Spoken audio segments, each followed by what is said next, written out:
வனாந்தரத்திலிருந்து வருகிற இவள் யார்?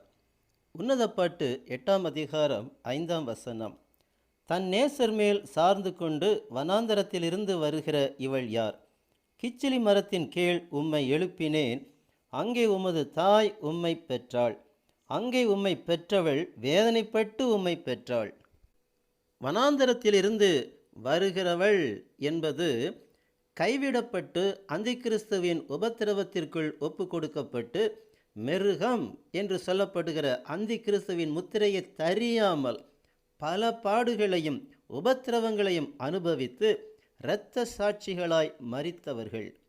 இவர்களே தன் நேசர் மேல் சார்ந்து கொண்டு வனாந்தரத்திலிருந்து வருகிறவள் என்று இவளை குறித்து சொல்லி புகழப்படுகிறது.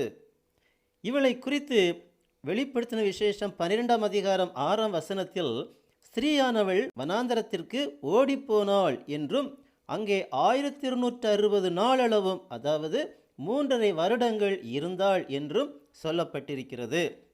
அந்திகிறிஸ்துவின் 7 வருட உலக கொடூர ஆட்சியில் முதல் 3½ வருடங்களில் கைவிடப்பட்ட சபை விசுவாசிகளில் வெளிப்படுத்தின விசேஷம் 20ஆம் அதிகாரம் 4ஆம் வசனத்தில் சொல்லப்பட்டபடி மிருகத்தையாவது அதன் சொரூபத்தையாவது வணங்காமலும் தங்கள் நெற்றியிலும் தங்கள் கையிலும் அதன் முத்திரையை தரித்து கொள்ளாமலும் இருந்தவர்கள்.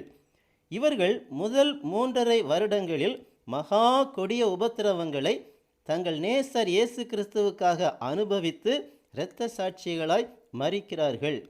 இவர்கள் அந்திகிறிஸ்துவின் முதல் 3½ வருடம் முடிந்து 2ஆம் 3½ வருடம் ஆரம்பத்தில் உயிர்த்தெழுவார்கள் என்றும் வெளிப்படுத்தின விசேஷம் 20ஆம் அதிகாரம் 4ஆம் வசனம் சொல்லுகிறது. இவர்களை குறித்துதான் பரலோகத்தின் மூப்பர்களில் ஒருவன், வெள்ளை அங்கிகளை தரித்திருக்கிற இவர்கள் யார்? எங்கே இருந்து வந்தார்கள் என்று கேட்டான் என்பதை வெளிப்படுத்தின விசேஷம் 7ஆம் அதிகாரம் 13ஆம் வசனத்தில் வாசிக்கிறோம். இவர்கள் மிகுந்த உபத்திரவங்களிலிருந்து வந்தவர்கள் என்று இதற்கு அடுத்த வசனங்கள் 7ஆம் அதிகாரத்தில் 14 முதல் 17 வரை உள்ள வசனங்களில் சொல்லப்பட்டிருக்கிறது. கிச்சிலி மரத்தின் கீழ் உம்மை எழுப்பினேன் என்று சொல்லுகிறாள்.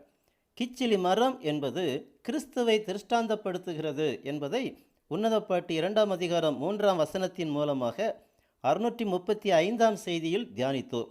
கைவிடப்பட்ட பரிசுத்தவான்கள் இயேசு கிறிஸ்துவை சார்ந்து கொண்டு அவரையே நினைவு கூர்ந்து வெளிப்படுத்தின விசேஷம் 12ஆம் அதிகாரம் 11ஆம் வசனம் சொல்லுகிறபடி மரணம் நேரிடுகிறதா இருந்தாலும் அதற்கு தப்பும்படி தங்கள் ஜீவனையும் பாராமல் ஆட்டுக்குட்டியின் இரத்தத்தினாலும் தங்கள் சாட்சியின் வசனத்தினாலும் அவனை ஜெயித்தார்கள். இவர்களே சங்கீதம் 45ஆம் அதிகாரத்தில் 13 மற்றும் 14ஆம் வசனங்கள் சொல்லுகிறபடி ராஜகுமாரத்தி என்று அழைக்கப்படுகிற மணவாட்டிக்கு பின்னாலே செல்லும் அவளுடைய தோழிகள். உம்முடைய தாய் என்று சொல்லப்படுவது யார்? தேவனுடைய சித்தத்தின்படி செய்கிறவர்கள்தான் இயேசு கிறிஸ்துவின் தாய் என்று மார்க் 3ஆம் அதிகாரம் 35ஆம் வசனத்தில் இயேசு கிறிஸ்து சொல்லுகிறார். தேவனுடைய சித்தத்தின்படி செய்தவர்கள்தான் மணவாட்டியாகிய சீயோன் குமாரத்தி போன்ற பரிசுத்தவான்கள். இவர்கள் மூலமாகவே கிறிஸ்துவின் சுவிசேஷத்தினால் மறுபடியும் பிறந்தவர்கள் அநேகர் உண்டு.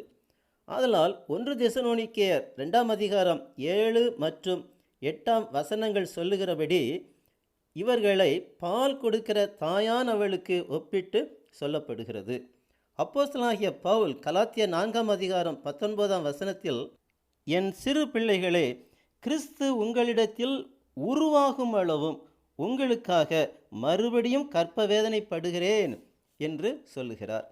இந்த சத்தியங்களை உருவகப்படுத்தும்படிதான் இங்கே நாம் தியானித்து கொண்டிருக்கிற உன்னத பாட்டு 8ஆம் அதிகாரம் 5ஆம் வசனத்தில் அங்கே உமது தாய் உம்மை பெற்றாள் என்றும் அங்கே உம்மை பெற்றவள் வேதனைப்பட்டு உம்மை பெற்றாள் என்றும் சொல்லப்படுகிறது.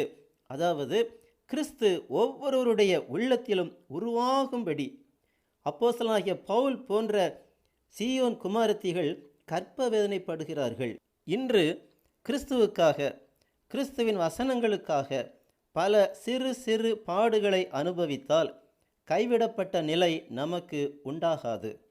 கிறிஸ்து மற்றவர்களில் உருவாகும்படி அவர்கள் தங்கள் இருதயங்களில் பெற்றெடுக்க வேண்டும். அந்த அளவிற்கு ஆவிக்குரிய கற்ப வேதனையை நமது ஆவிக்குரிய ஜீவியத்தில் அனுபவிக்க வேண்டும். நம்முடைய மரணம் அல்லது கிறிஸ்துவின் வருகை எது வேண்டுமானாலும் முதலில் சம்பவிக்கலாம். நாம் அதற்கு ஆயத்தமாய் ஜீவிப்போம். கர்த்தராகிய இயேசு கிறிஸ்துவின் நாமம் மகிமைப்படுவதாக. ஆமேன்.